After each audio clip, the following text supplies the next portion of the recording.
Hola, buenas tardes a todos y muchas gracias por su asistencia.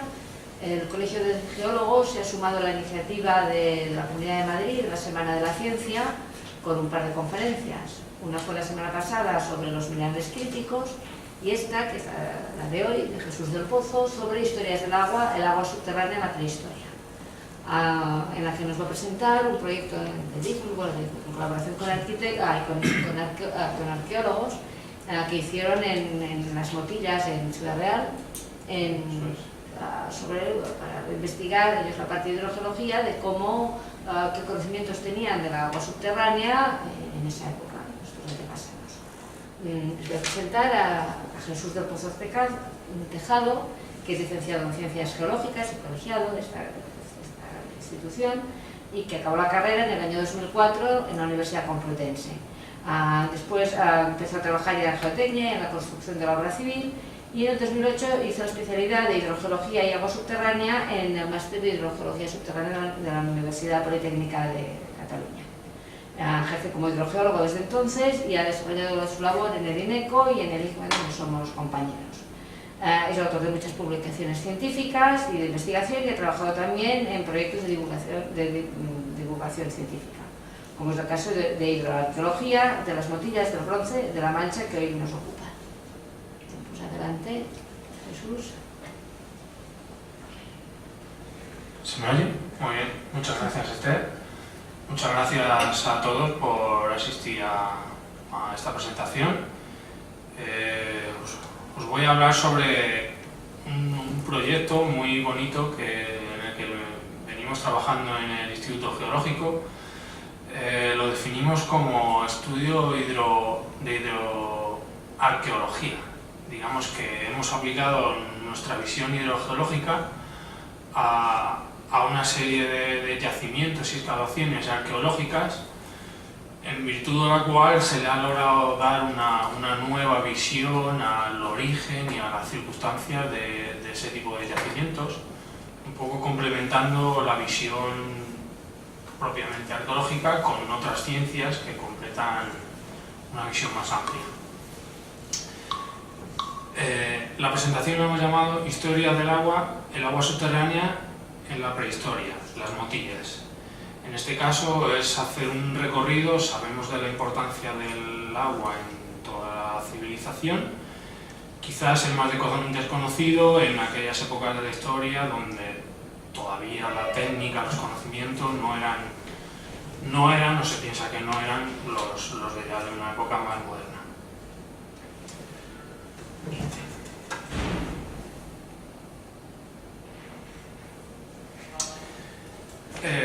La presentación está estructurada en cinco puntos importantes.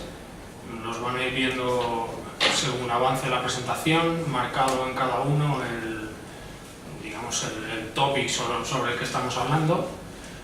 Vamos a hablar sobre el agua y la historia, Las Motillas del Bronce de La Mancha, agua subterránea en Las Motillas, como pregunta retórica de dónde nace esa colaboración de hidrogeología-arqueología, un apartado sobre las investigaciones que se han llevado a cabo a posteriori y un apartado resumen de los aspectos más destacables de la investigación. Vamos a comenzar. En principio entiendo que el público asistente será un público muy heterogéneo, de conocimientos hidrogeológicos, otros no tanto. Entonces me he permitido hacer una introducción mínima hidrogeológica, de definición de acuíferos, agua subterránea, para que todos estemos un poco ubicados en el ámbito en el que nos estamos hablando.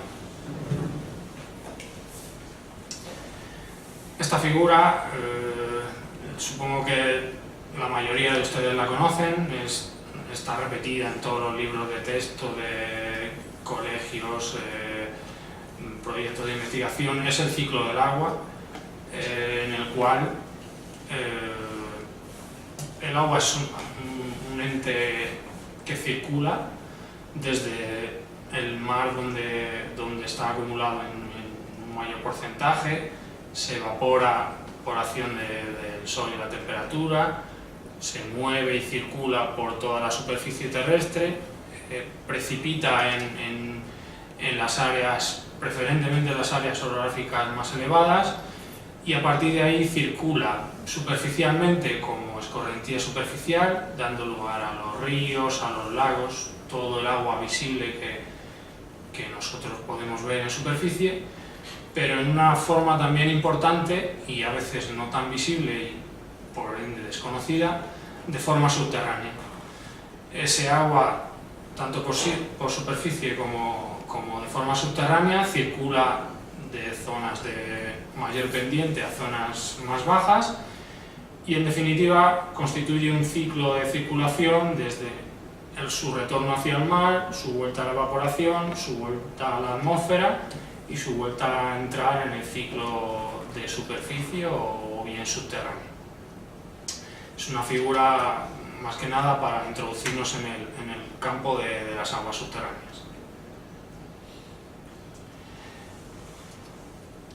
Entrando ya en materia de las aguas subterráneas, hemos de saber que hay varios tipos de acuíferos. Aquí el que tenemos, el primero, es de tipo detrítico, se produce en todos los sedimentos que tienen capacidad de albergar agua en su interior y transmitirla a su vez. Están compuestos por gravas, arenas arcillosas, y ya las componentes más finas, de grano más fino, tenderían a no transmitir el agua, a ser impermeables, a ser acuicludos. Y es una muestra de los tipos de acuífero que podemos encontrar. Otro tipo de acuífero muy importante también son las áreas kársticas solubles, que se componen principalmente de rocas carbonatadas. La porosidad que presentan estos acuíferos se produce por disolución del agua que en su camino hacia la infiltración crea cavidades por donde circula y se mueve este agua. Estamos hablando de rocas carbonatadas o de rocas evaporíticas como el yeso. También de este estilo, pero no con conductos tan importantes, estarían las rocas duras, fracturadas, falladas, en las cuales el agua se infiltra y puede generar acuíferos de una entidad, digamos que moderada.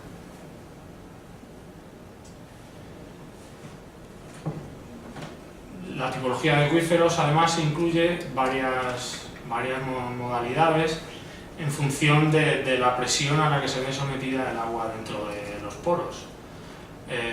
Tendríamos un acuífero libre en aquel que la presión hidráulica es igual a la presión atmosférica, esto es, no tiene ninguna capa que le confine, que le someta a presión.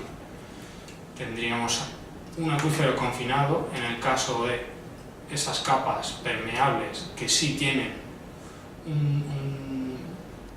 un nivel más impermeable sobre él. El agua en su interior estaría sometido a una mayor presión que en un acuífero libre. Y luego tendríamos que definir también esas capas que dividen los acuíferos. Acuitardo sería aquel que deja pasar el agua, pero con una capacidad de retención, con una velocidad de circulación mucho más lenta. Y luego tendríamos las capas impermeables o acuículos que no transmiten el agua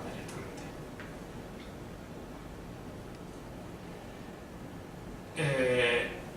El nivel piezométrico en esos acuíferos, tanto en un acuífero libre como en un acuífero confinado, puede ser diferente, precisamente por ese efecto de que el agua está sometido a presión litostática. De ahí que dos acuíferos superpuestos, el superior y el inferior, pueden tener en superficie un nivel diferente. Esto es importante, lo muestro porque más adelante, cuando entremos en materia de las motillas y el tipo de acuífero que explotan y aprovechan, este efecto es importante en algunos de los casos y conviene que lo tengamos en mente.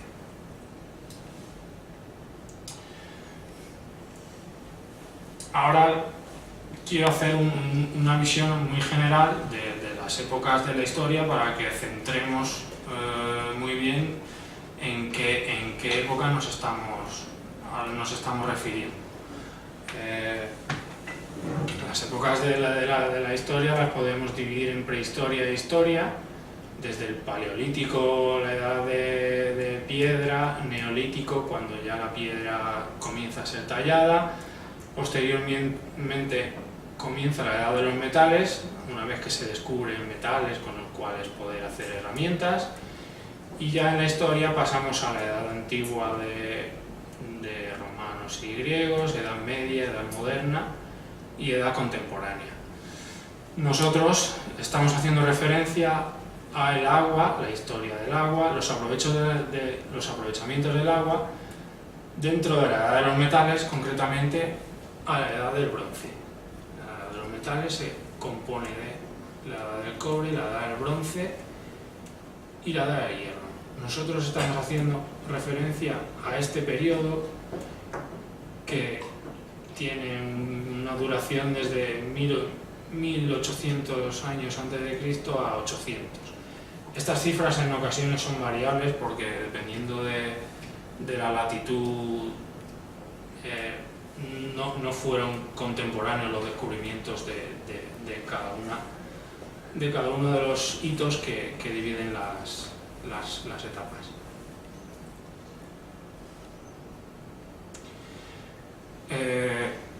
Con esta diapositiva quiero mostrar que de todos es conocido el uso del agua por la historia más moderna, edad contemporánea, edad moderna, edad media, y todos tenemos en la cabeza como la época en la que el agua comienza a hacerse un uso importante de él y a gestionarlo correctamente en la época de los romanos. Esto sería la edad antigua.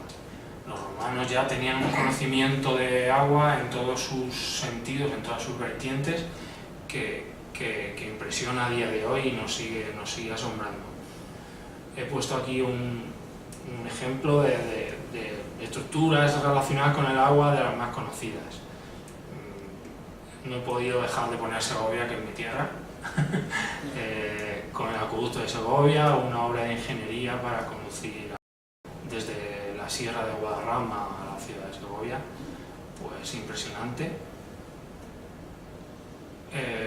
Las médulas de León, para mí es otro aprovechamiento del agua paradigmático de los romanos, cómo supieron captar, conducir y traer el agua a una zona de aprovechamiento minero para extraer el oro que se encontraba en estos sedimentos. En estos dos casos estamos hablando de aguas superficiales, pero también tenían conocimiento como para captar agua subterránea. Ya de la edad de los romanos tenemos pozos que captan acuíferos de diferente tipo.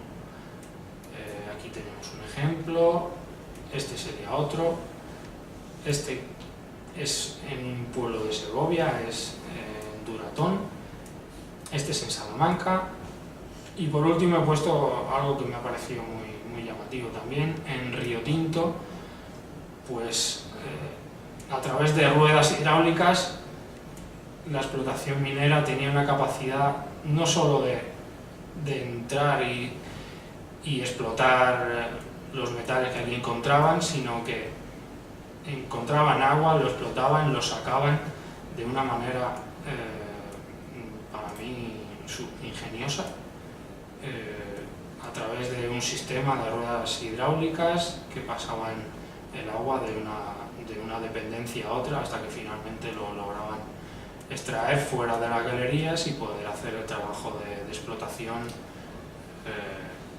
en condiciones de poder trabajar.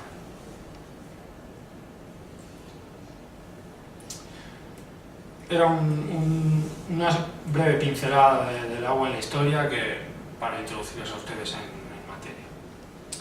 Vamos a las motillas del bronce de la Mancha. Comienzan a conocerse las motillas del bronce de la Mancha en el siglo XIX, comienzan las primeras investigaciones, estudiosos de la zona recorren se sitúan en La Mancha, ahora verán ustedes cómo están distribuidas. Recorren el campo y se encuentran unos montículos con formas diversas, primeras excavaciones muy esporádicas dan con algún yacimiento de enterramiento, entonces se asocia este tipo de estructuras a túmulos funerarios, similares a los que existen en toda la península y en toda Europa en esta época, en la Edad del Bronce. Son enterramientos comunes, ya tienen un concepto de la defunción y de rendir culto a los fallecidos. Entonces, lo primero que se piensa de estas estructuras, que se trata de túmulos funerarios. Aquí en otra imagen, la motilla del cura, esta se trata de la motilla de Torralba de Calatrava, la motilla de Santa María. En principio, como ven, son estructuras llaman la atención porque no es natural esa acumulación de material, y se le da la explicación que les he comentado. En la primera mitad del siglo XX ya se sigue el estudio de estas estructuras y ya se les va dando algún sentido más amplio. Ya se les ve que tienen una estructura determinada, tendente a circular, en ocasiones con varios perímetros concéntricos. Ya se les va dando algo más que un simple túmulo de estructura funeraria. Ya hay algo nuevo, hay investigaciones más importantes que encuentran estructuras constructivas en su interior, con dependencias, la motilla del retamar en este caso. Esta es la motilla de las Cañas, ya se hace una excavación arqueológica haciendo una prospección longitudinal de la motilla para ver cómo cambia su estructura desde un extremo a otro. En total, de esas estructuras se han inventariado 32. Se sitúan en La Mancha, distribuidas entre estas 4 provincias, la mayoría de ellas en la provincia de Ciudad Real, una en Albacete, una en Cuenca y una en Toledo. Como pueden apreciar a primera vista, a priori parecen muy relacionadas con la red fluvial. Parece que tienen un interés en estar cerca de un recurso de agua muy próximo, cercano, con lo cual ya esa visión de túmulo funerario en el cual no había ninguna estructura habitada o un uso diferente ya empieza a tener otro sentido. Ya la necesidad de agua implica una vida, hacer un uso, una vida muy próxima a ellas. Esta es la lista de motillas distribuidas por provincias, su nombre y la población en la que se encuentran, por si tienen curiosidad de saber las 32 dónde están. Como les he dicho antes, se distribuyen en la zona de La Mancha, corresponde casi exacto con lo que llamarían la mancha húmeda. Hay una delimitación llamada la mancha húmeda que no corresponde a ninguno de estos límites administrativos, que pretende diferenciar un sector de La Mancha muy característico por ser muy plano y que en tiempos no muy lejanos han tenido lagunas, aguas superficiales acumuladas o muy próximas a la superficie. Con lo cual es otro argumento para pensar que la presencia de estas motillas tiene relación con el agua de alguna manera.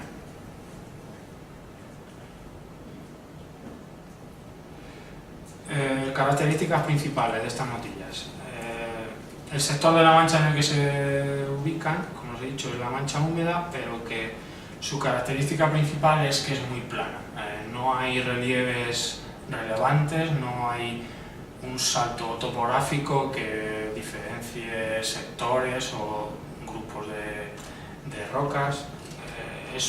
Se caracteriza por ser una zona muy plana.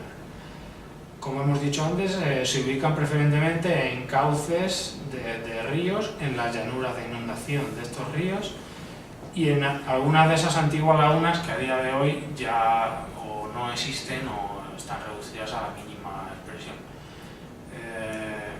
Voy a hacer la mención aquí que esta zona, por sus características hidráulicas, lo conocerán, ha salido numerosas veces en prensa, ha sido intensamente explotada precisamente por eso, por la abundancia de agua.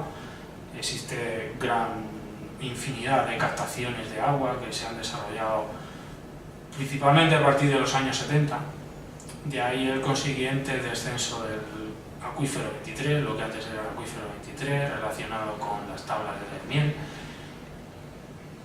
En consecuencia, lo que nosotros vemos ahora se parece poco al ambiente en el que se desarrollaron esas motillas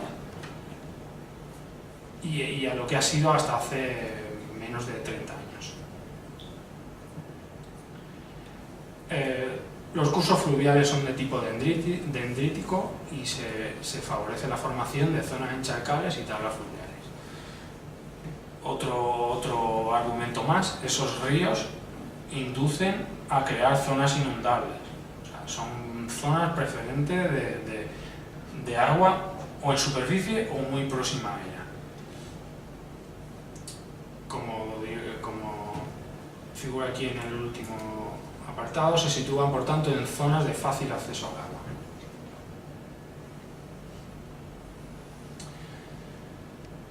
De todas esas 32 motillas hay una que es el paradigma de la motilla porque es la que más investigada, reconstruida, digamos que es la que ha seguido un proceso de reconstrucción óptimo. Es la motilla del Azúer. Se comienza su prospección y excavación en el año 76. Como ven, igual que antes, con zanjas longitudinales que intentan ver con una mínima excavación de qué tipo de estructura estamos tratando. La excavación de las motillas se estructura en varias fases de investigación, supongo que tienen que ver con periodos de tener los recursos para acometer otra nueva fase de trabajos y de excavación, y en esa sucesión de fases se van conociendo cosas nuevas.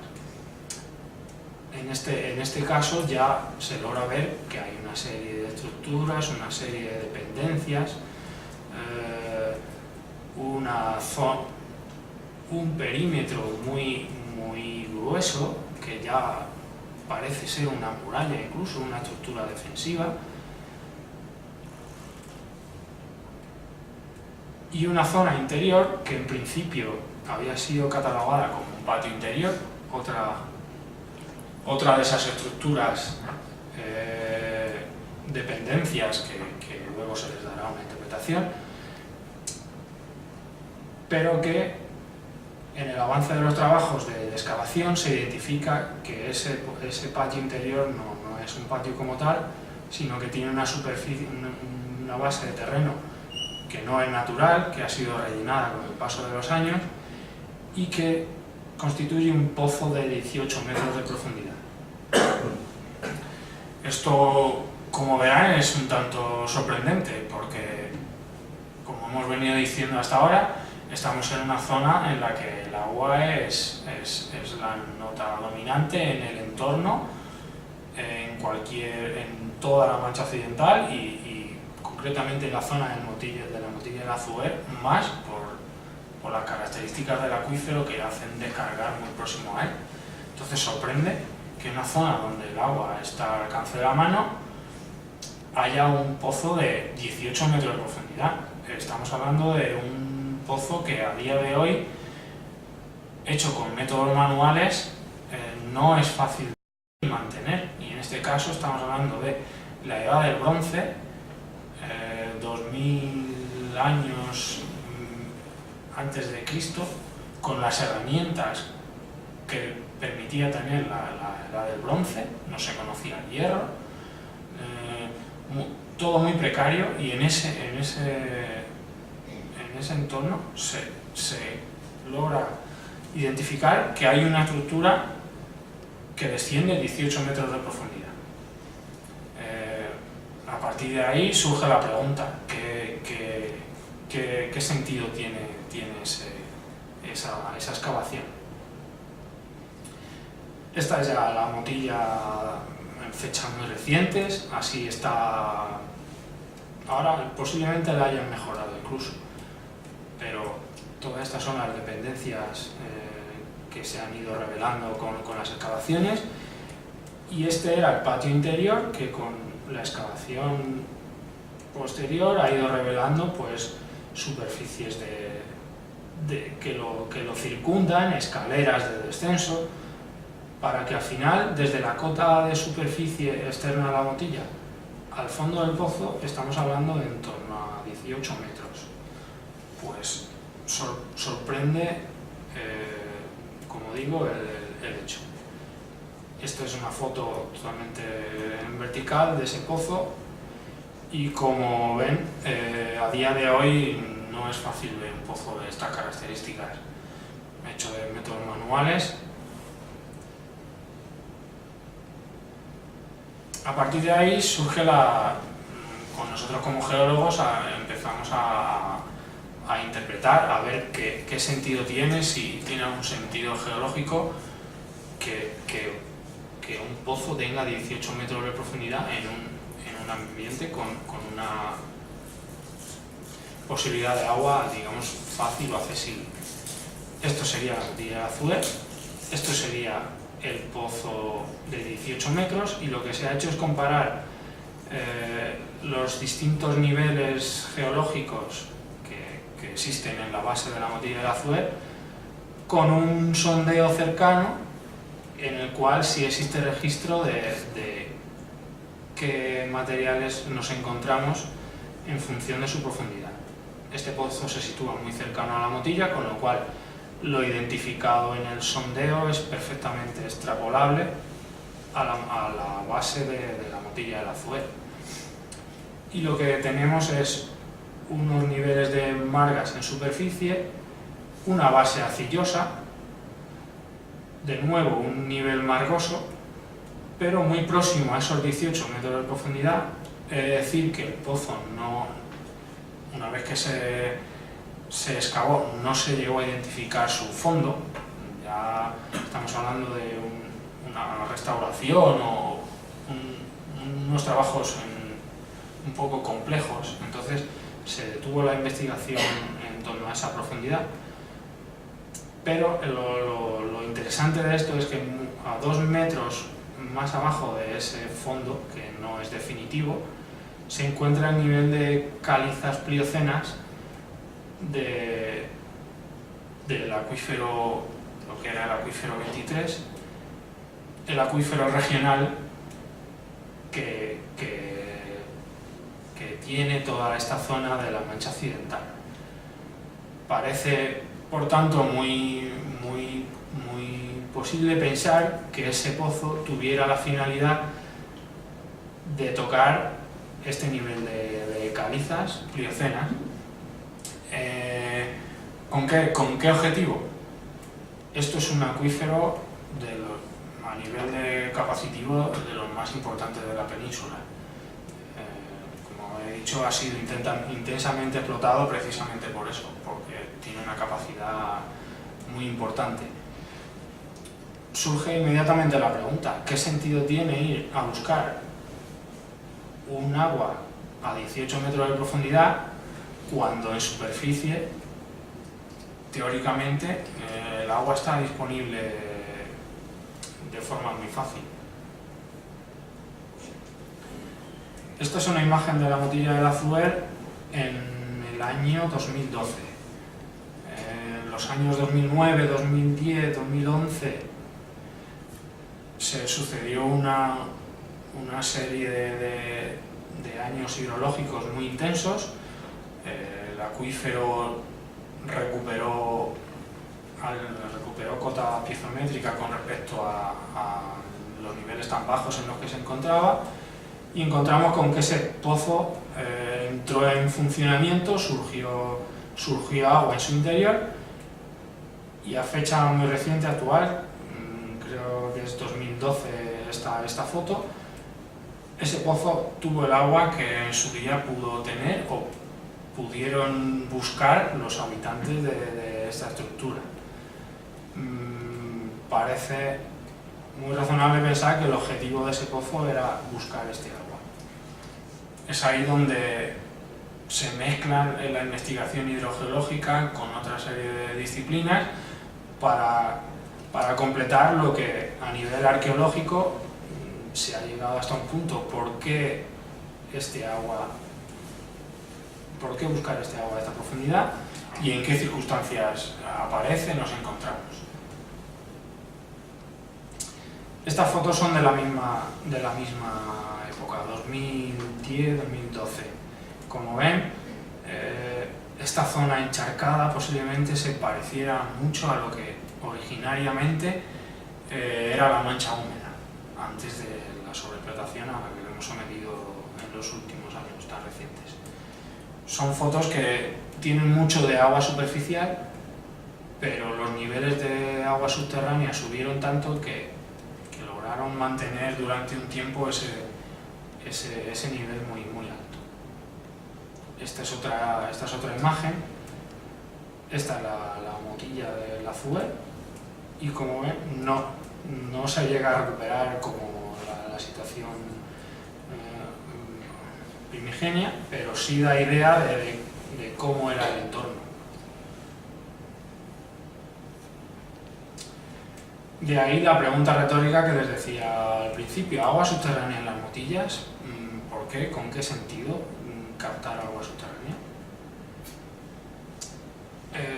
Ahora les voy a hacer una introducción a la geología e hidrogeología en la que se encuentran todas esas, la región manchega en la que se encuentran las motillas. Esto es un mapa geológico de la zona. Este es el mapa geológico de la península ibérica, y lo que quiero que vean aquí es este sector central amarillo. Se trata de la llanura manchega, rodeado, digamos que flanqueado por otras estructuras de color verde y azul, que corresponden a rocas de edad jurásico-cretácico. Son rocas duras, más antiguas que estas que rellenan el surco de la llanura manchega.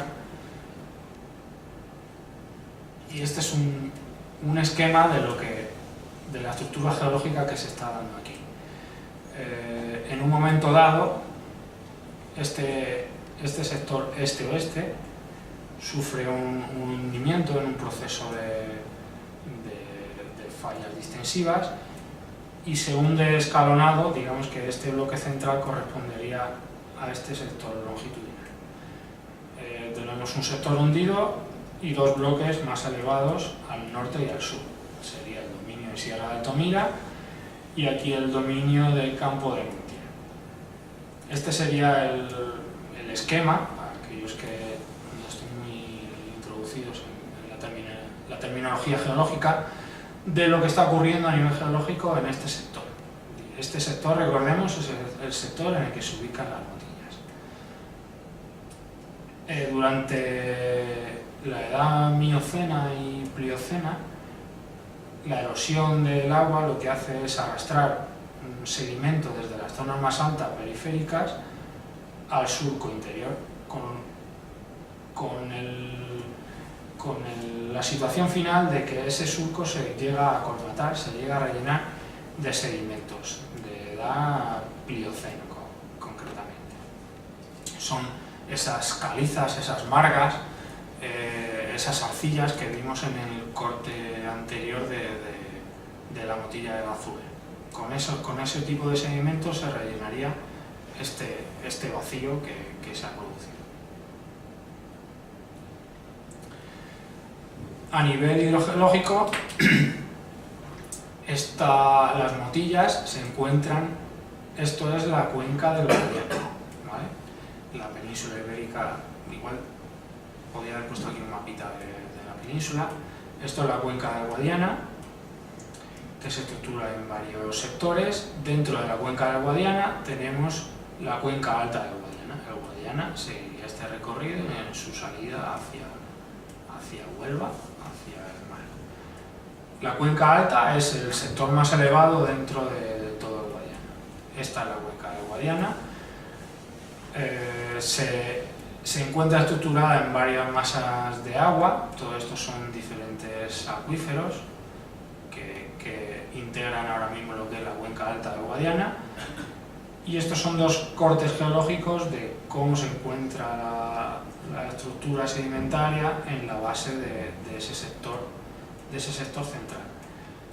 Recuerdo aquí que la posición de la motilla se sitúa en este sector central de la cuenca alta del Guadiana. Mancha Occidental 1, Mancha Occidental 2, Rus Valdelós, y hay una motilla que pasa aquí a la cuenca del Júcar. También la trataremos, pero digamos que el 95% de las motillas se encuentran en este sector.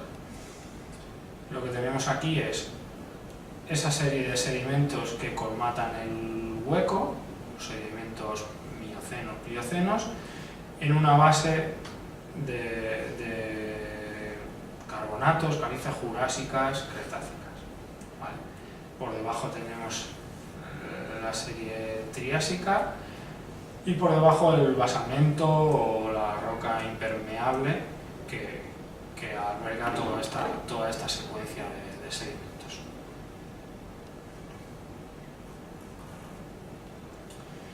Esto es un mapa geológico más detallado. Aquí se ve la posición de las motillas, como pueden ver. Se asocian, como hemos dicho antes, a los cauces fluviales y siempre dentro de esta estructura del surco de la llanura manchega. Como he dicho antes, hay una motilla, la motilla de la Acequión, que no pertenece a este sector de la cuenca del Guadiana, sino que pertenece ya a la cuenca del Júcar, pero continúa siendo llanura manchega.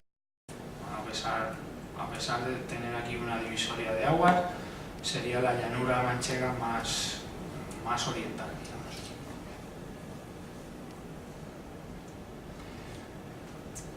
Este es un esquema de cómo funciona el agua a nivel subterráneo.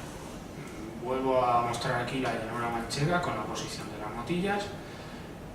El agua circula en el sentido de salida del río Guadiana hacia su zona de desagüe, igual que el agua superficial, y a su vez tiene los aportes a nivel subterráneo de los acuíferos, esos colores azules y verdes que veíamos de forma periférica.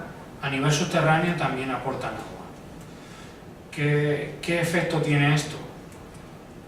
Que la llanura manchega no solo es el conductor de todo el agua que se infiltra en su superficie, sino que a su vez tiene un área de captación de agua subterránea mucho mayor, porque toda su área periférica inyecta su agua a favor de ese surco en el que circula a nivel superficial, cuando las condiciones eran óptimas, a nivel subterráneo, siempre, igualmente, y cuando la situación se vuelve traumática en una época de sequía, digamos que el agua superficial se vería resentida, pero el agua subterránea tiene una capacidad de regulación mucho mayor y tendría una capacidad de regulación mayor y seguiría siendo un recurso y no se vería tan afectado por las condiciones climatológicas.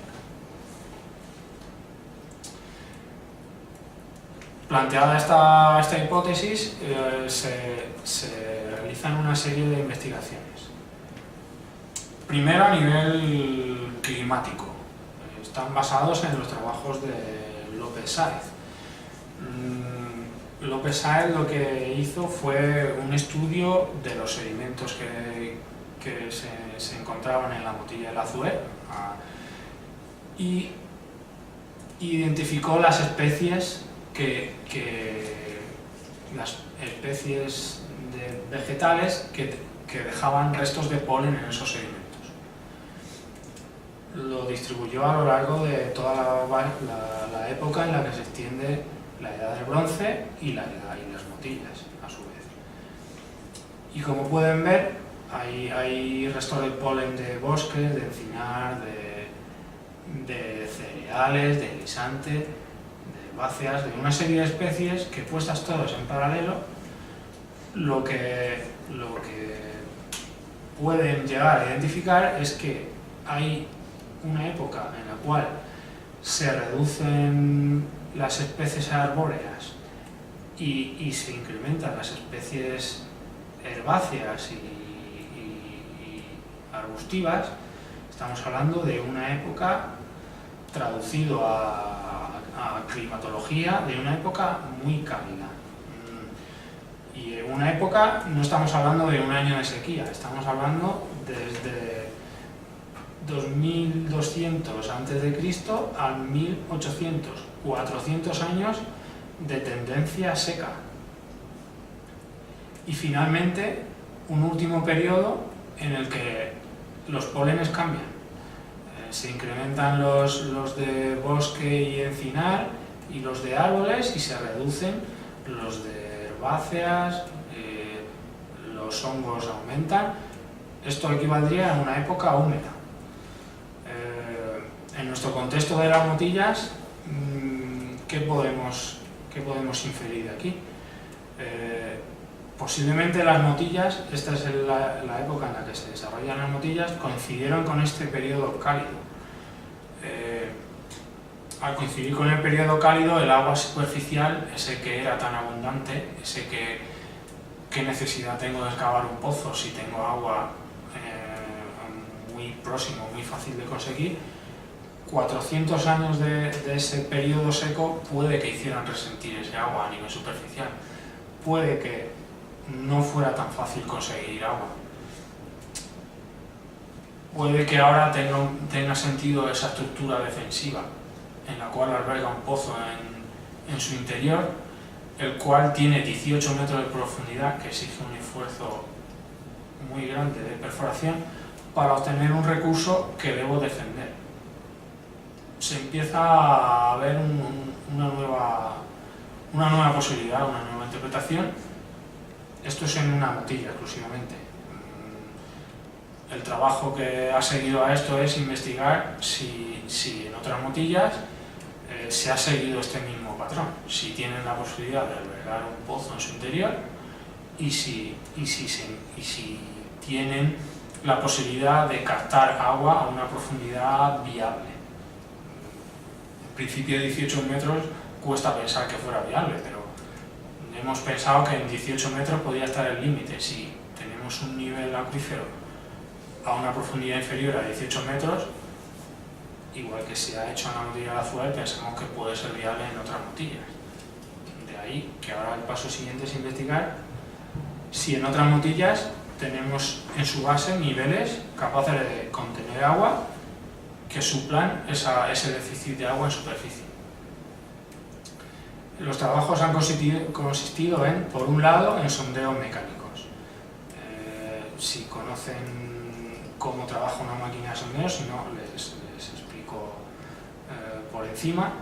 Es una máquina que introduce una especie de barreno, se van solapando tubería con tubería, y al final tenemos una perforación de la profundidad de la suma de los tubos que hayamos introducido, con la particularidad que en la extracción de esos tubos, el tubo en su interior está hueco y tiene la capacidad de extraer el sedimento que ha perforado, de forma que si hacemos el sondeo de 20 metros, logramos tener en superficie la secuencia sedimentaria de 20 metros hacia abajo en el terreno. Esto sería el resultado de uno de esos sondeos de investigación. En la motilla de la Acequión se hizo uno de esos sondeos se numera exactamente la caja con las profundidades a la que se encuentra cada nivel, y aquí tenemos para consultar, para estudiar, para investigar 30 metros de terreno con la ejecución de un sondeo. Si en estos 30 metros de terreno logramos identificar niveles capaces de contener agua, un acuífero explotable que supla ese déficit de agua en superficie, validaríamos esa hipótesis con estos trabajos. Estas las motillas que hay inventariadas. Estos son los sondeos que se hicieron. Se hizo un total de 3 sondeos. Este trabajo se hizo a raíz de un proyecto de la Comunidad de Castilla-La Mancha, el cual tenía un importe, y con ese importe se financiaron una serie de trabajos. Concretamente se hicieron 4 sondeos. Se hicieron estos 2, y en la motilla del Acequión, por aquello de estar fuera de este área de influencia, se hicieron 2 con idea de corroborar un poco que estábamos en la misma situación que en estas motillas. En todos ellos, como podéis ver aquí, hay una línea azul. En todos ellos tienen en torno a 18 metros de profundidad. En todos ellos se cortó agua a una profundidad 15,3, 4,58. Esto estaba prácticamente en superficie. Estos 2 sondeos lo que representan, están hechos en la parte exterior de la motilla. Esto sería la superficie natural del terreno, y este está hecho en la cúspide. Digamos que el objetivo que tenía este sondeo era intentar, es un poco vaciado, porque lo que tienes ahora es un terreno que no tiene forma ninguna, y se pretendía intentar dar con el pozo. Si este sondeo hubiera dado con un pozo y aquí hubiéramos identificado que esto no era terreno natural, que era terreno aportado, hubiera coincidido hubiera certificado la existencia de ese pozo. En este caso no. Hay 2 sondeos con un nivel muy superficial, con lo cual vuelve a corroborar que a una profundidad no muy elevada hay recursos de agua subterránea que pueden suplir la ausencia en superficie. En este caso, en 15 metros, pensamos que es tan viable como en la motilla del Azuer, que se bajan 18 a 20 metros. Captarían este nivel de calizas cretácicas. Posterior al sondeo, lo que se ha hecho es un corte geológico interpretativo. En este caso es la motilla de Acequión, en este caso son la motilla de Santa María y Retamar. Se encuentran prácticamente en el límite entre la zona del campo de Montiel y la llanura manchega. Estos serían los sedimentos carbonáticos del campo de Montiel, un acuífero muy importante. Estos serían los niveles cretácicos que hay en la base de la motilla, que posiblemente serían recargados con un acuífero muy importante aquí en su parte sur. Entonces, posiblemente sí tendría capacidad de ser un recurso de agua en el caso de déficit. En este caso igual, estamos hablando de 4 metros y pico, entonces no veo problema en que excavaran y encontraran agua a nivel subterráneo. También se han complementado los trabajos con investigaciones de tomografía eléctrica. Este es un método no invasivo, más económico.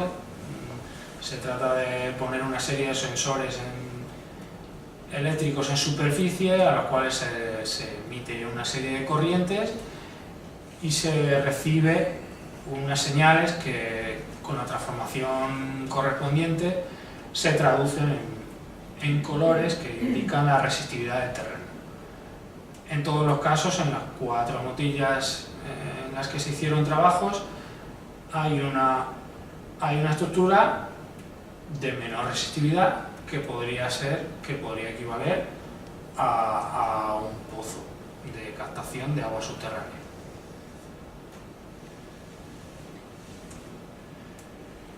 Aspectos destacables en la investigación. Pues ya estoy acabando.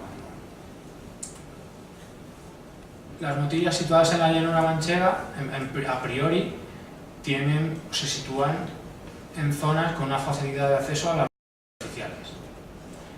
En la motilla del Azuer existe un pozo de 18 metros de profundidad. A priori no concuerda con la existencia de esos recursos superficiales. Acceso a los recursos subterráneos del acuífero regional Plioceno. Eso es lo que pretendería obtener ese pozo de 18 metros. Una obra de gran envergadura para la época, con los medios de la época y con los conocimientos de la edad del bronce. Estamos hablando, como he dicho antes, 2000 años antes de Cristo. La investigación paleoclimática en la motilla del Azuer revela que hay un evento muy árido entre los años 4,2 miles de años antes de Cristo hasta, como hemos visto, el último periodo de esa edad del bronce. El fin de este evento está marcado por un periodo húmedo. No he comentado antes, pero la aparición de este periodo húmedo coincide con el final de la época de las motillas. Posterior a ese periodo ya no hay nuevas motillas. Viene a la cabeza otra vez la idea de que esas motillas, su razón de ser, estuvieron relacionadas con la ausencia de agua, y una vez que el agua retorna a su ser y vuelve a ocupar las zonas que anteriormente ocupaba, las motillas no tienen su razón de ser, su razón defensiva, y se trasladan los poblamientos a otras zonas.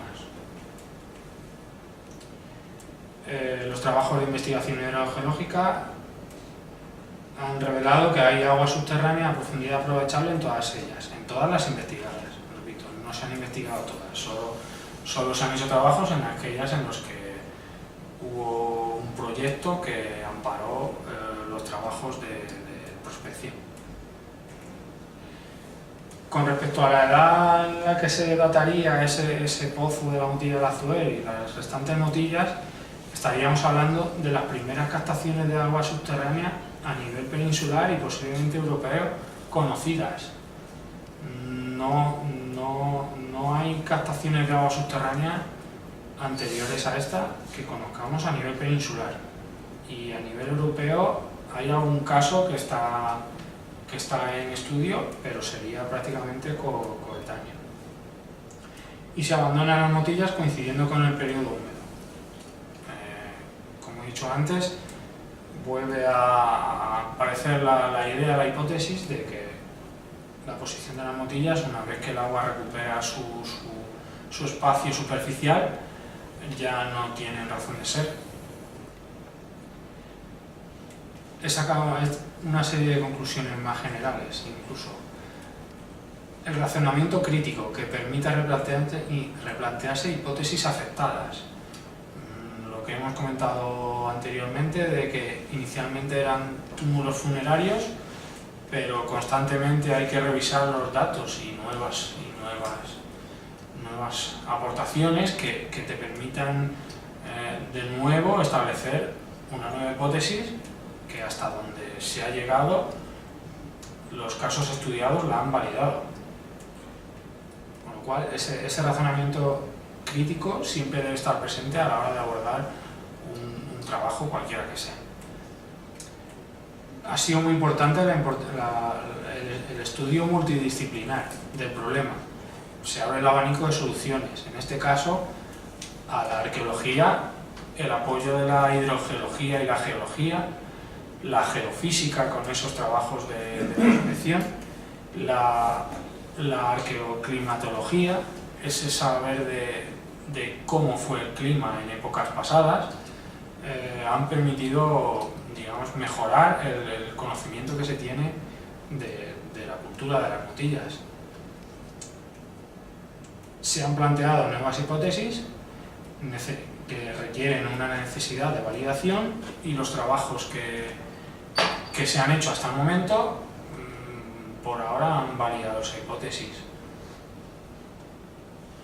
Aquí les incluyo una recreación de cómo podría ser la vida en el entorno de una de esas motillas en función de los datos conocidos hasta la fecha y esta hipótesis que planteamos. Sería un poblado dedicado a la ganadería y al cultivo, hacen ya cultivo intensivo. Este hecho está probado porque varias de estas estancias contienen restos de cereal, como si hubieran sido almacenes de cereal. Entonces, sí, concuerda el hecho de que el entorno de esta población estuviera dedicado a cultivar y a tener ganado. Ese pozo interior sería el que abastecería a todo ese perímetro de cultivos. La muralla, que no sé si en una de las fotografías se aprecia muy bien, no es una muralla cualquiera, es una doble muralla, es un muro de más de 1 metro de grosor. Parece más bien una estructura defensiva, y defensiva podemos inferir que se trataba de o bien el recurso de cereal o bien el agua que permitía tener ese cultivo. Como he dicho antes, son 400 años de una época de extrema aridez. 400 años influyen mucho en el entorno natural y requiere importancia una estructura capaz de mantener un modo de vida a su alrededor. En este caso, aquí lo último que incluyo es un sistema de elevación de agua que se ha identificado en Marruecos, pero que podría ser perfectamente extrapolable a las motillas de La Mancha, porque en todas ellas, por lo menos en la de Azuer, que es la paradigmática y la más estudiada y la que en mejor estado se encuentra, tiene una torre central, y esa torre central bien pudiera ser el sistema para extraer agua desde 18 metros de profundidad a través de animales de carga, como en este caso. Esto es una posibilidad. No hay un hecho que evidencie esto, pero perfectamente plausible que esta torre se utilizara a modo de sistema de extracción de agua, con un tiro animal o con un sistema de poleas como hay en algún otro yacimiento. Y aquí, para finalizar, les dejo una serie de direcciones que, si tienen interés y quieren profundizar en el tema, pues muy interesante de visitar. En este caso es la web de la Motilla del Azuer, que tiene información muy detallada de la motilla, de su proceso de reconstrucción y de excavación, así como la venta de entradas e información para su visita, porque la Motilla del Azuer a día de hoy es visitable. Se encuentra en la localidad de Daimiel, y ciertos días a la semana organiza visitas guiadas y recorren la estructura y explican un poco el funcionamiento de todo lo que se conoce hasta el momento. Y a continuación lo que he puesto es un libro que editó el INME hace un par de años, Arqueología, Hidrología y Medio Ambiente de la Edad Bronce de La Mancha, la cultura de las motillas, que está disponible en PDF, descargable en esa dirección, y que si ustedes están interesados y les gusta el tema, pueden descargar y ver un poco más en profundidad lo que les he contado yo de aquí.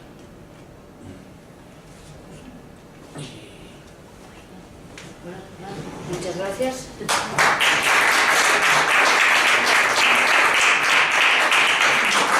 Ahora abrimos un turno de preguntas. Si alguien quiere hacer una pregunta, pues adelante.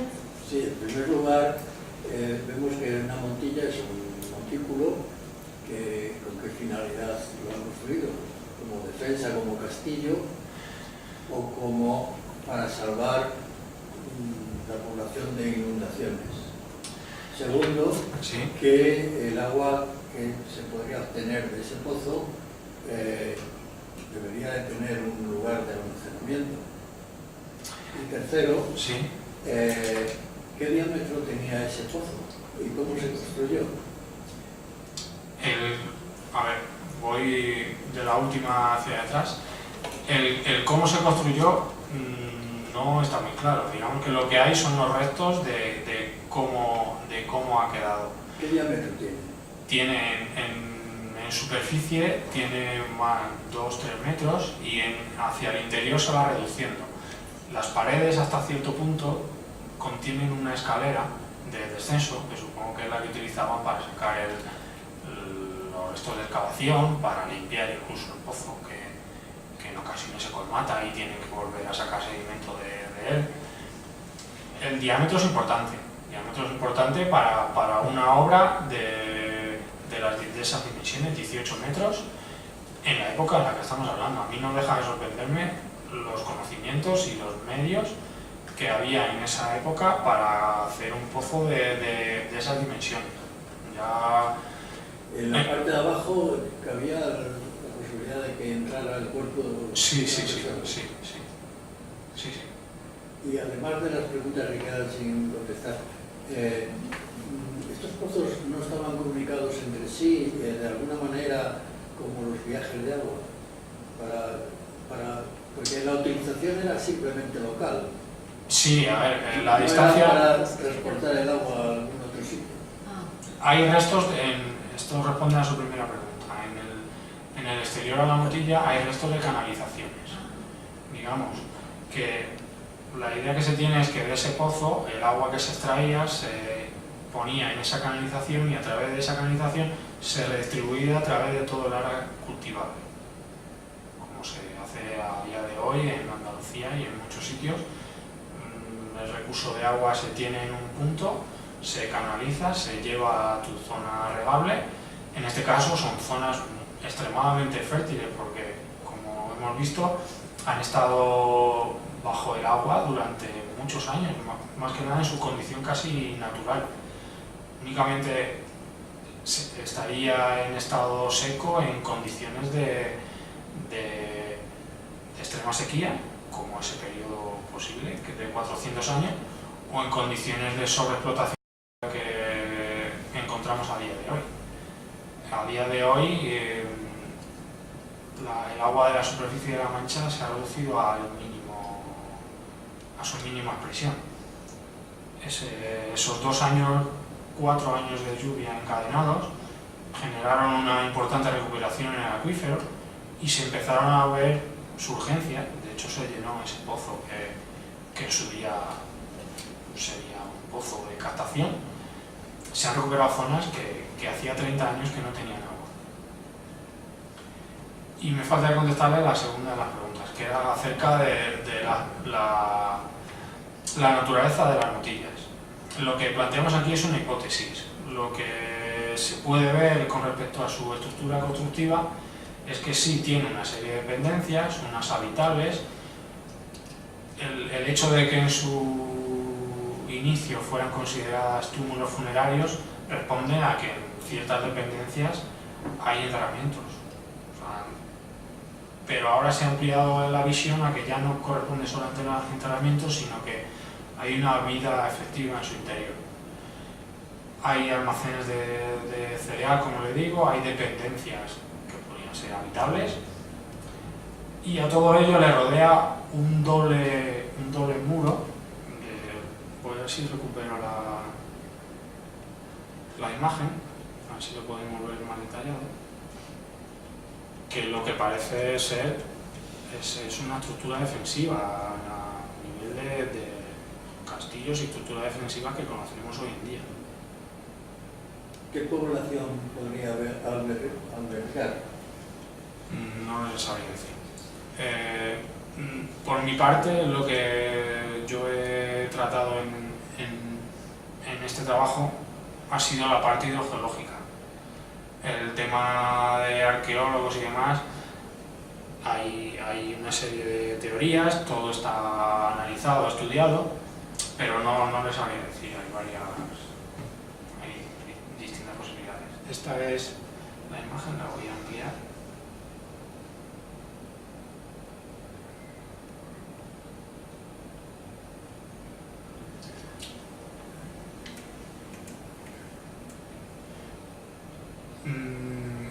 Este es el muro perimetral. No se trata de estos muros que ya de por sí son fuertes. Se trata de un doble, incluso triple muro. Tiene aspecto de laberinto, ¿no? Sí. No sé, a ver, todo lo que tiene que ver con estas dependencias pues son interpretaciones. Estamos hablando de una construcción que funcionó hace 2000 años antes.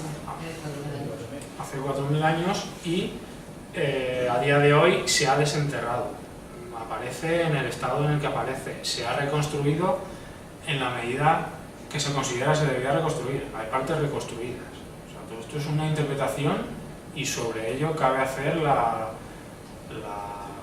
hipótesis que se crea conveniente, algunas con más posibilidades que otras, pero a ciencia cierta yo no me voy a decir. Sí parece una estructura defensiva, sí se repite en otras motillas, unos muros interiores más delgados y una estructura perimetral muy fuerte. Y coincide el desarrollo de estas motillas con un periodo de extrema sequía. No quiere decir que en esos 400 años no lloviera, quiere decir que en la secuencia de 400 años la ausencia de lluvia o las lluvias tan escasas hicieron que el entorno superficial perdiera ese recurso hídrico que anteriormente era tan asequible. Posiblemente la naturaleza de las motillas tenga que ver con que desapareciera el agua de otros lados y lo fueran a buscar a las zonas donde era más probable encontrarlo en profundidad. Desaparece lo superficial, pero lo subterráneo es fácil de encontrarlo donde tiene mayor salida y es en las zonas encharcables. El acuífero tiene una morfología que hace aflorar el agua subterránea en esas zonas, precisamente donde están las motillas. Creo que he contestado no sé si me dejo algo.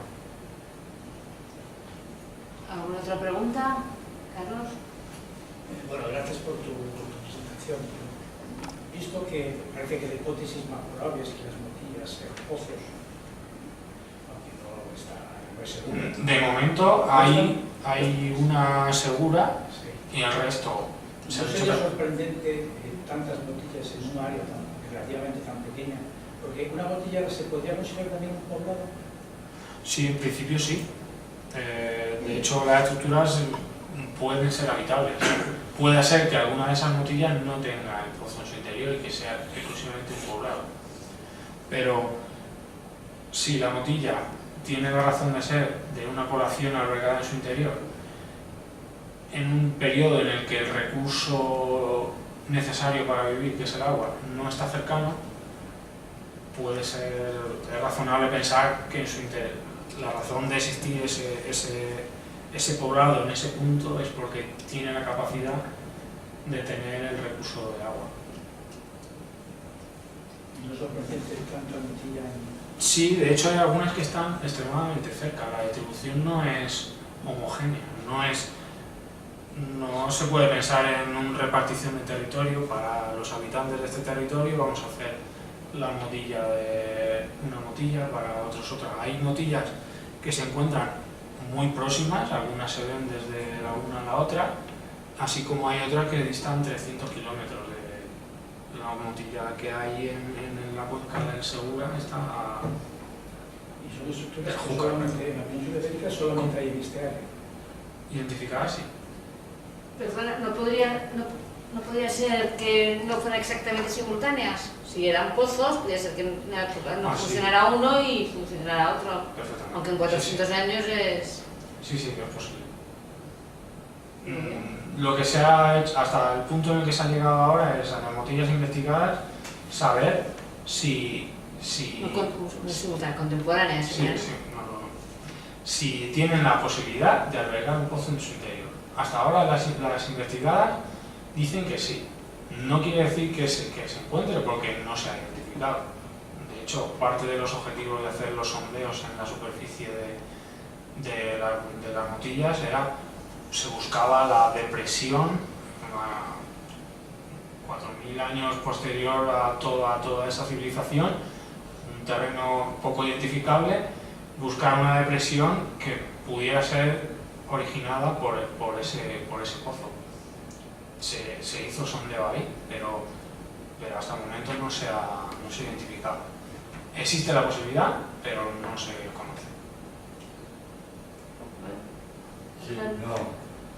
Bueno, yo conocía esto por compañeros de trabajo y hace 2 años ya me enteré y me sorprendió mucho, entre otras cosas porque yo de niño y ya de adolescente jugaba en esas motillas. Y jugaba a lo que se decía antes, a ver si encontrábamos alguna tumba con un trozo de vaso campaniforme y demás. Por eso me sorprendió mucho esa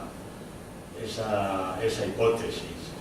Y la verdad es que a mí me parece, aunque sea hipótesis, me parece muy factible. Decías tú antes de población, yo la de mi pueblo, que es la de Torralba, es pequeñísima, y no podía vivir nadie. Me pega más que fuese un pozo que una población. De todas maneras, a lo que iba es, hace 8 días estuve por Daimiel y cogí unos folletos. Y los folletos venía de Fortaleza, o sea, habla de Fortaleza. No han recogido esta posibilidad, los folletos por lo menos. Yo lo he visto en la web, sí que lo pero en la explicación de la motilla del Azuel lo dice, no. En la web sí, lo cita por lo menos. Yo cogí un folleto posiblemente y veía que era una con menos énfasis del que debería, en mi opinión, lo relevante y lo interesante de este tema, pero en la web sí que lo dicen y los folletos no he tenido ocasión de verlo, pero sí que es cierto que lo deberían de potenciar más, porque es un caso muy curioso, muy bonito de... Sí, a mí me sorprendió y además favorablemente. Debe ser que como soy geólogo me parecía que era una buena interpretación, pero sí. A ver, Ángel, yo pienso esto de Motilla, la ciudad está en Cuenca, que se llama Motilla del Palancar. El nombre debe venir de lo mismo, ¿no? Hay un topónimo que es Motilla, pero no se refiere a este tipo de estructuras. Motilla también se llama a un alto en el terreno, formado por terreno calcáreo. No es en este caso. En este caso, pues no sé de dónde viene el poner Motilla a este tipo de construcciones. Yo lo he conocido así, no sé de dónde viene el origen, pero Motilla de Palancar, Motilla del Cuervo no tienen, en teoría, relación con que exista una motilla en su población. Bueno, yo también soy manchego de Ciudad Real, próximo a Torre de Calatrava.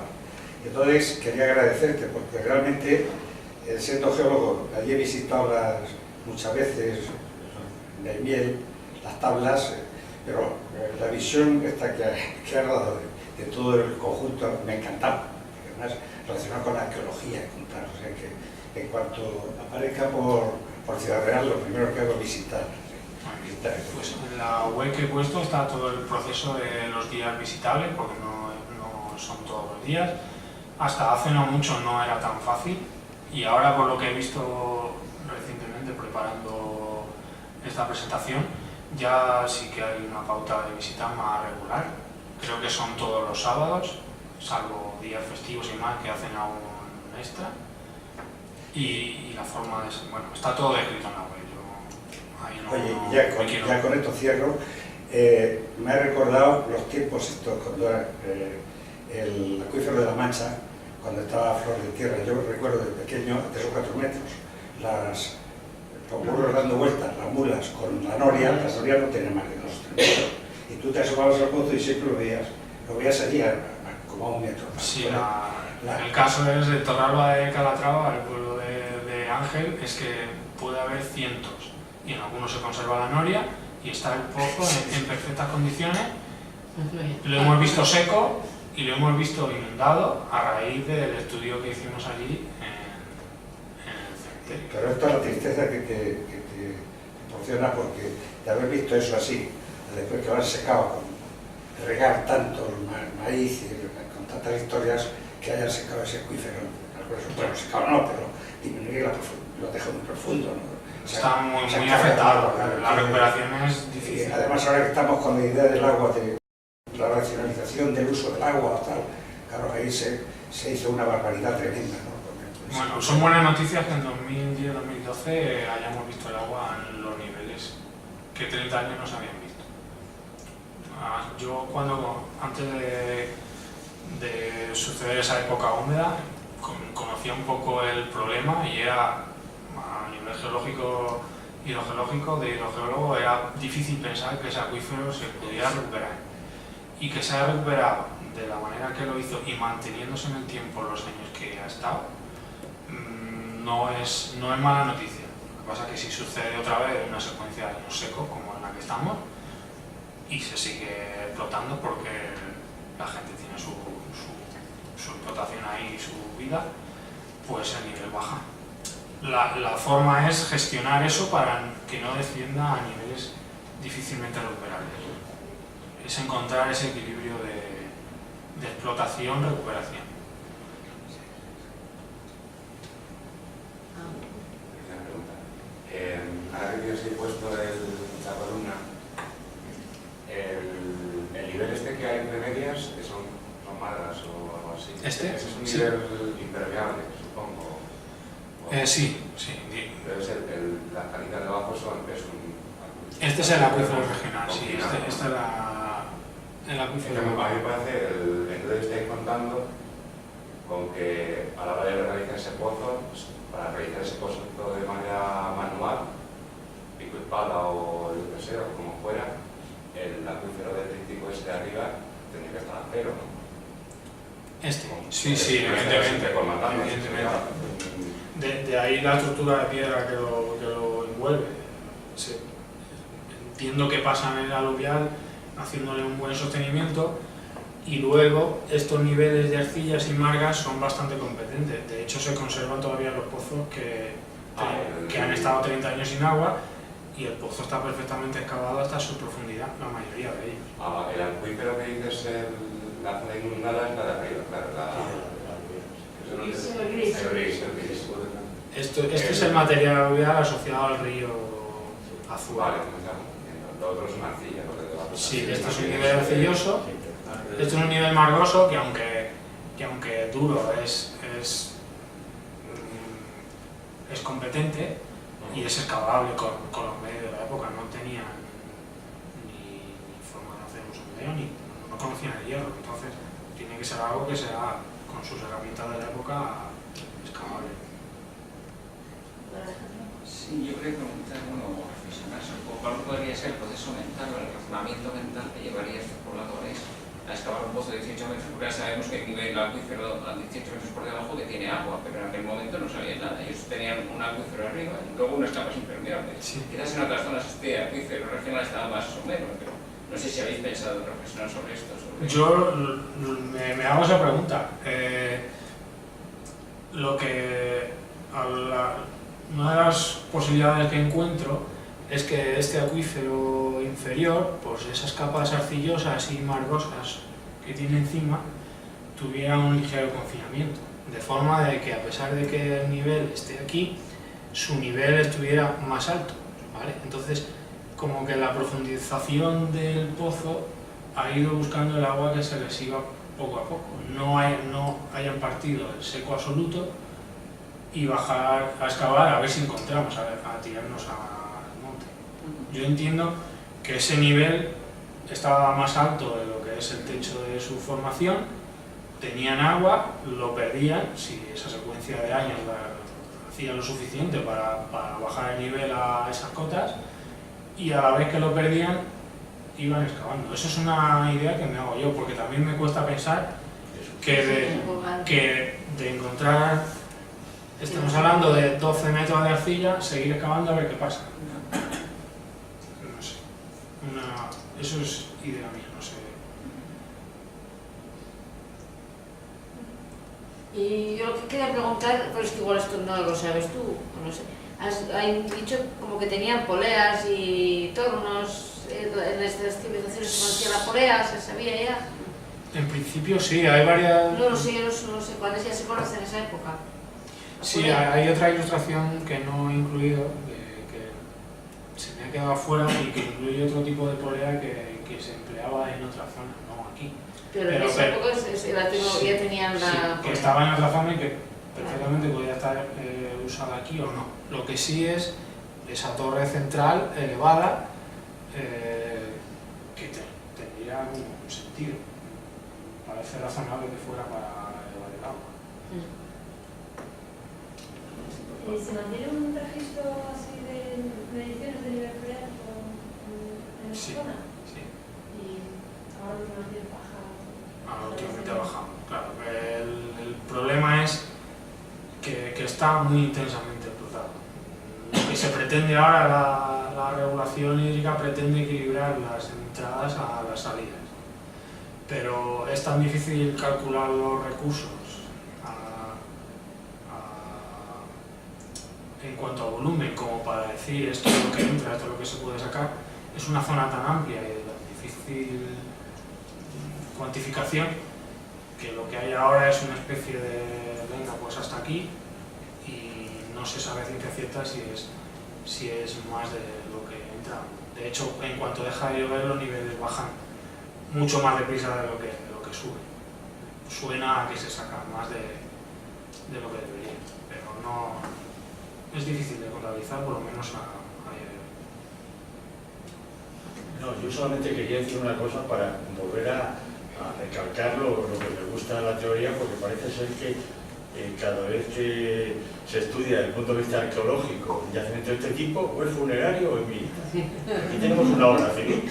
O sea, es verdad, siempre es una torre. ¿Y la torre para qué? Para dar castañazo. Siempre lo mismo. Pues me parece muy interesante que sea a lo mejor antes que los romanos había gente que hacía cosas así. Seguro. En este caso, aquí, los del bronce de la Mancha. Y no podéis hacer, porque sé que para la arqueología siempre es muy complicado, pero una tomografía en todos los... ¿Habéis hecho algunas? En todas las motillas sistemáticas. En principio sí, pero Ya sé que hay hasta donde yo sé, permisos. no sé. Claro, esto fue un proyecto de Castilla-La Mancha con un plazo muy determinado, porque también las motillas que se investigaron, yo hay algunas que las tengo muy claras, no hace falta hacer un sondeo para saber que en 3 metros va a encontrar agua, y hay otras que me crean más dudas. Pero todo fue un encaje de plazos, permisos, presentación de oferta, trabajos y resultados que al final trabajas casi en las que puedes, no en las que quieres. Pues la verdad que creo que merece la pena. Hasta ahora se ha pensado siempre que el pozo es de origen árabe. Entonces, con esta teoría, esa presunción se viene abajo. Bueno. No lo sé. No, porque ya tenía pozos Los romanos tenían. Pues lo comparo con los romanos. En este caso, lo que sabemos es que esos pozos posiblemente sean los más antiguos de la península. Igual que remarco siempre, no quiere decir que sea el más antiguo. Quiere decir que de los que se conocen, de la cultura antigua que se conoce, el más antiguo hasta ahora, hasta que nadie venga, descubra, demuestre que hay otro anterior en no sé dónde, está relacionado con la cultura, pues hasta la fecha, este podría ser el más antiguo de la península y a nivel europeo está entre ellos.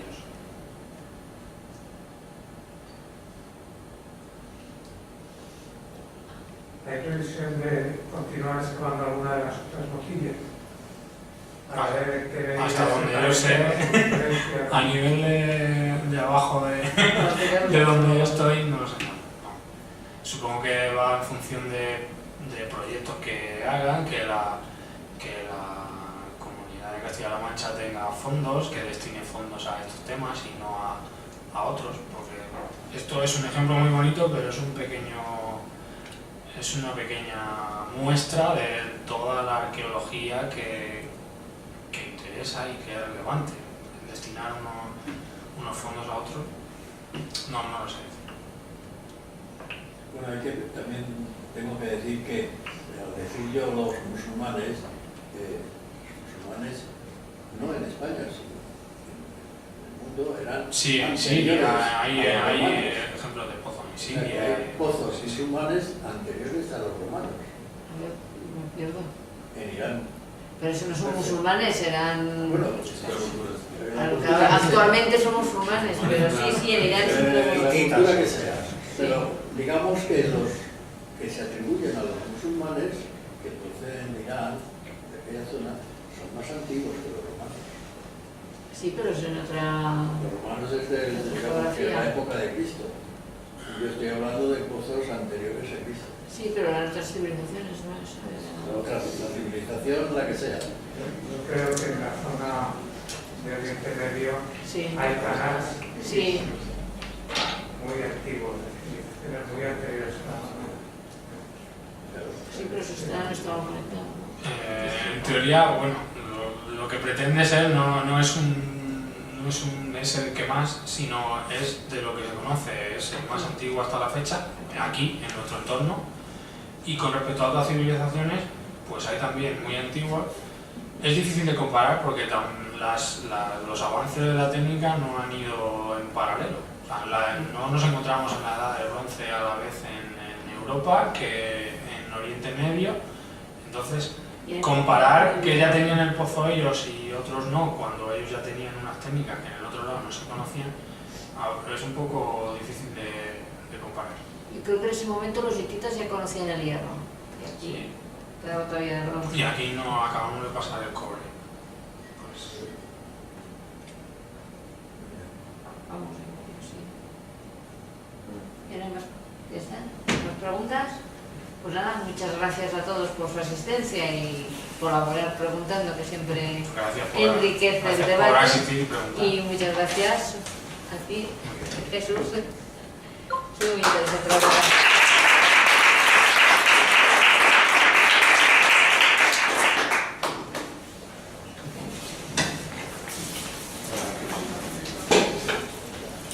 Es muy interesante el tema.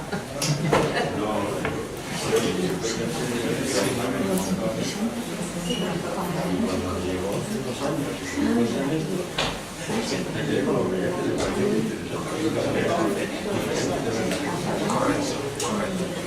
Vida nueva y sevita. Tiene razón.